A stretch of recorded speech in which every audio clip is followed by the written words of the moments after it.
안녕하세요. 조한쌤입니다. 모바일에서 제공하는 키네마스터 앱이라는 도구가 있습니다. 오늘 이 앱을 통해서 영상 제작하는 방법을 알려드릴 건데요. 영상 제작하는 방법은 세 가지 패턴이 있습니다. 사진을 활용해서 편집하는 방법, 동영상을 가지고 와서 편집하는 방법, 사진과 동영상을 섞어서 편집하는 방법이 있는데요. 오늘은 첫 시간이라서 사진만 활용해서 편집하는 방법을 안내를 해드리려고 합니다. 오래전에 키네마스터라는 앱을 다운을 받아놓고 한동안 사용하지 않으셨다면 최근에 키네마스터라는 앱이 업데이트가 많이 되었습니다. 그래서 플레이스토어에 가셔서 업데이트를 해서 사용하시기 바랍니다. 키네마스터 앱을 다운받으시면 보여지는 화면이 지금 보여지는 화면과 똑같습니다. 이 상태에서 중앙 하단에 있는 만들기 버튼을 눌러서 들어가겠습니다. 주황 색깔 세로 만들기 버튼을 눌러서 들어갈 건데요. 처음 사용하시게 되면 여기 하단 부분이 까맣게 되어 있을 겁니다. 지금 저 같은 경우는 여러 편의 영상을 제작을 했기 때문에 제작을 했던 파일들이 이렇게 보여지는 겁니다. 잠깐 점세기를 한번 눌러보겠습니다. 어떤 기능이 있는지 한번 보여드릴게요. 자, 이름 바꾸기 기능은 기존의 파일 이름을 내가 수정할 때 사용하는 기능입니다. 그리고 복제 기능은 기존의 파일을 하나 더 복사를 하고 싶을 때 사용하는 기능, 그리고 이제 더 이상 필요가 없으면 휴지통 모양을 눌러서 삭제할 수가 있습니다.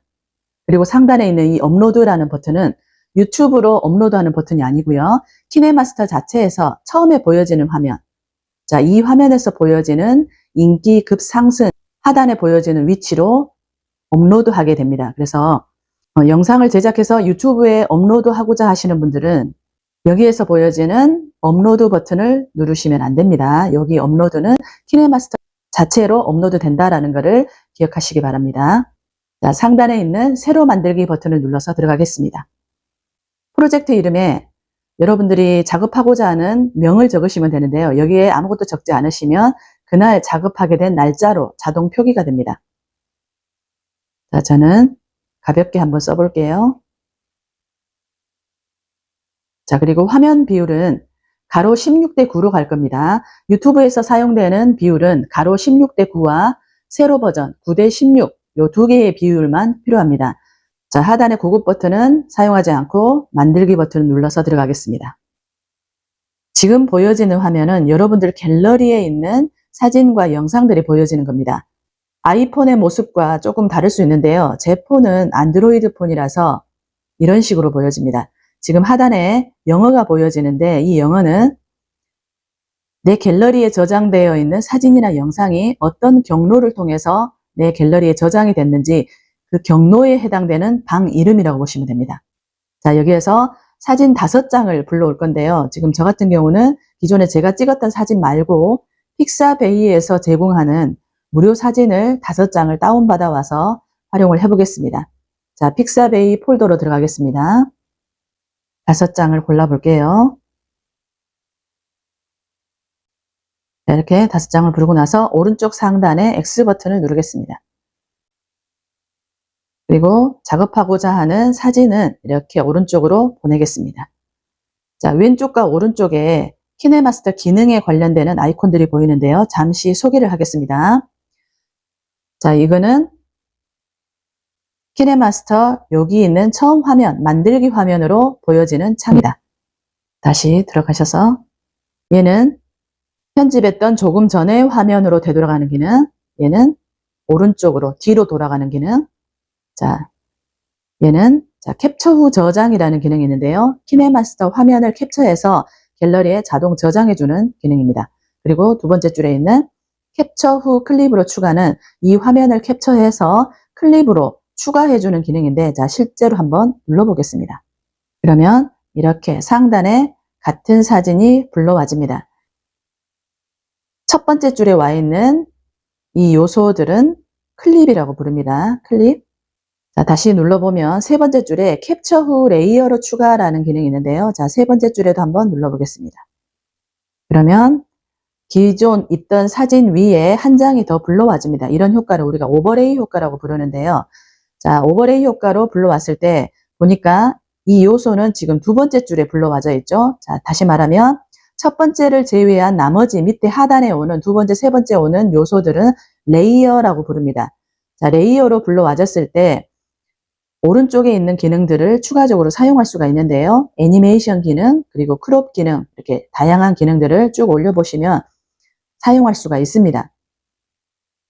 자, 이 요소를 이렇게 장소도 이동할 수가 있고, 우측 하단에 화살표를 활용해서 크기를 늘렸다 줄였다도 할 수가 있습니다. 그리고 오른쪽에 있는 애니메이션 효과를 이렇게 넣어 볼 수도 있습니다.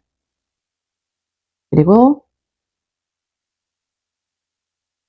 자, 크롭 기능이 있는데요. 이 크롭 기능을 활용해서 내가 원하는 모양대로 바꿀 수도 있습니다. 자, 오른쪽에 있는 마스크를 활성화시켜서 원 모양으로 한번 만들어 볼게요. 원으로. 자, 꺽쇠 한 번만 누르고 이 상태에서 자, 이렇게 동그랗게 예쁜 원으로 만들 수가 있죠. 자, 우측에 꺽쇠를 누르고 자, 우측 하단에 화살표를 만져서 크기를 키우고 이렇게 내가 원하는 자리에 갖다 놓을 수가 있습니다. 이게 크롭 기능입니다. 그리고 상세 조정에 들어가 보면 미러링 기능이 있습니다. 좌우 반전해 볼게요. 그러면 물고기 위치를 이렇게 오른쪽으로 바꿀 수도 있죠. 이런 기능이 있다라는 거 터치하겠습니다. 그리고 톱니바퀴 모양 눌러볼게요. 다른 기능들은 그냥 기존 기능을 쓰시고요. 오디오 페이드인, 페이드 아웃 기능이 있는데 이거는 뭐냐면 오디오 페이드인은 영상이 처음 시작되는 부분에 음을 서서히 키워주는 효과예요. 그리고 페이드 아웃은 영상이 끝나는 마지막 부분에 음을 서서히 줄여주는 효과입니다. 저 같은 경우는 페이드 아웃은 자주 사용합니다. 여러분들이 음악을 불러봤을 때 페이드 아웃 기능을 이렇게 활성화를 시켜줘야만 마지막 영상이 끝날 때 자연스럽게 음을 소리를 낮춰서 끝낼 수가 있습니다. 왼쪽 상단에 X 버튼 눌러서 창을 나가게 하겠습니다. 그리고 얘를 누르면 밑에 있는 화면을 넓게 볼 수가 있습니다. 자, 이 까만 색깔 화면 공간을 우리가 편집하는 공간 타임라인이라고 하는데요. 모바일에서 제공하기 때문에 타임라인의 공간이 좀 좁아요. 그래서 많은 요소를 불러왔을 때 여러분들이 찾기 힘들 경우가 있습니다. 그럴 때는 얘를 눌러서 밑에 있는 타임라인을 넓게 보시는 용도로 사용하시면 되겠습니다. 다시 한번 터치하시면 원위치로 돌아옵니다. 그리고 자, 앞으로 점프하는 기능이고요. 얘는 누르면 이렇게 뒤로 점프하는 기능입니다. 이것도 적절하게 사용하시면 되겠습니다. 그리고 오른쪽에 있는 동그란 모양 안에 있는 기능들은 굉장히 많이 쓰는 기능들인데요. 자, 미디어가 있습니다. 레이어를 눌러볼게요. 레이어 안에 미디어가 또 있습니다. 기존에 있는 요 미디어는 큰 방이니까 자, 큰 대자 써서 대그룹 미디어라고 부르겠습니다. 레이어 안에 있는 작은 미디어는 작을 숫자 써서 소그룹 미디어라고 불러보겠습니다. 대그룹과 소그룹에서 불러오는 사진과 동영상은 쓰임새가 다릅니다. 자, 대그룹 미디어에서 한번 불러와 볼게요. 어떻게 보여지는지 한번 보겠습니다. 사진 하나를 터치를 해볼게요. 그러면 이렇게 클립의 자리로 오게 됩니다. 화면 전체를 차지하게 되는 거죠. 다시 왼쪽에 있는 삭제 버튼 누르시고 이번에는 소그룹에서 한번 불러와 보겠습니다. 레이어 안에 소그룹 미디어. 자, 사진을 하나 불러와 볼게요. 터치 하시고 오른쪽 상단에 X. 그러면 점선 표시가 되면서 이렇게 오버레이 효과로 불러와집니다. 소그룹에서 불러오게 되면 이런 식의 효과를 줄 수 있다는 거 기억하시기 바랍니다. 자, 왼쪽에 버튼 삭제 누르겠습니다. 그리고 다시 레이어. 효과와 스티커를 통해서 다양한 꾸미기 효과를 줄 수가 있고요. 자, 텍스트 효과, 자막 넣기 기능입니다. 글자 적는 기능. 손글씨 안에는 여러 가지 모양의 도형 넣기가 있습니다. 이런 기능들은 천천히 제가 안내를 해드리겠습니다. 그리고 녹음 버튼이 있는데 이 녹음은 내 보이스 더빙 할 때, 내 목소리를 녹음시키고자 할 때 사용하는 기능이고요. 오디오에 들어가서 효과음, 배경음악을 불러올 수가 있습니다. 그리고 우측 하단에 있는 플레이 버튼, 재생 버튼은 이렇게 중간중간에 여러분들이 작업을 다 했을 때 플레이 버튼 눌러서 진행해 볼 수가 있습니다. 키네마스터에서 작업하는 모든 기능들은 자동 저장이 됩니다. 근데 외부에 공유하고자 했을 때는 따로 키네마스터 자체 안에서 저장하는 기능을 쓰셔야 되는데요. 우측 상단에 있는 이 버튼을 눌러서 동영상으로 저장을 누르시면 되는데 무료 버전 같은 경우에는 중간에 광고가 뜰 겁니다. 그러면 건너뛰기 버튼을 누르셔서 동영상으로 저장을 누르시면 되겠습니다. 키네마스터는 유료와 무료 같이 사용할 수 있는 도구입니다. 무료로 사용했을 때는 중간중간에 광고가 많이 뜨고 그리고 우측 상단에 K라는 워터마크가 뜹니다. 그리고 프리미엄이라고 적혀있는 요소는 다운받을 수가 없습니다. 그런데 나머지 부분은 무료로도 충분히 사용할 수가 있기 때문에 한 달 정도 여러분들이 무료로 써보시고 중간중간에 광고 뜨는 게 불편하고 K라는 워터마크가 싫으시다면 유료로 구독하는 것을 추천드립니다. 여기까지가 키네마스터 기본 기능에 대한 설명이었습니다.